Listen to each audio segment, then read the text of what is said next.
It's a big shame because we want to be part of the solution. What do you mean we? You're with me, aren't you? You believe in liberal democratic values, don't you, Aisha? I am a conservative Muslim. I do believe in democratic values, but I don't completely agree with the liberal values because I consider homosexuality to be sinful. No, but that's fine. You don't want to enforce your opinion on others, though, do you? No, of course not. But there you are. So you're on the liberal democratic side of this. You may be conservative, but you know you're no different to Jacob Rees-Mogg. You know he's not an extremist, and nor are you. But the point is, the minute you want to say one day I want a caliphate that punishes gays and criminalises them, then I've got a problem.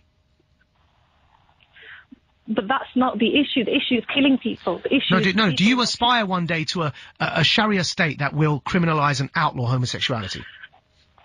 Yes, I do, because eventually I think that would be I don't actively aspire to it, but eventually, and you would know this because you're in Hizb ut-Tahrir, you were in Hizb ut-Tahrir. Yeah, and I reject all those ideas. And the difference is you don't.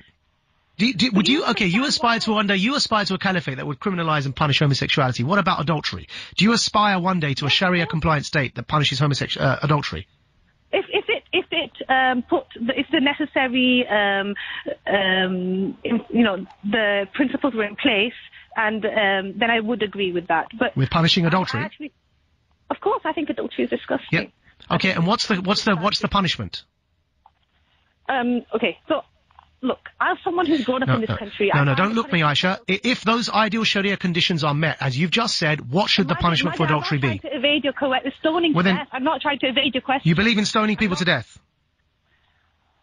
It's part of the Sharia. It's part of the hudud. You can't deny that as a Muslim. Yes or no? Right. In an ideal Sharia-compliant state, do you believe in stoning adulterers to death? Okay. I will answer your question if you agree that those actual,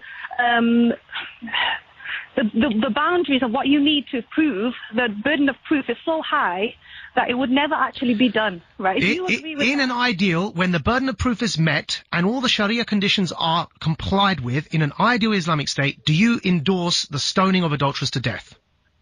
Yes, but in principle, however, I don't believe that it would ever happen because the burden of proof is so high. Well, I tell you what, Aisha, I thank you for continuing this conversation because you've just demonstrated precisely why you and people like you who sympathise with your kinds of ideas can never be part of the solution. That's worse, Aisha, than the BNP. The BNP don't believe in murdering people for mistakes or choices they make in their personal lives.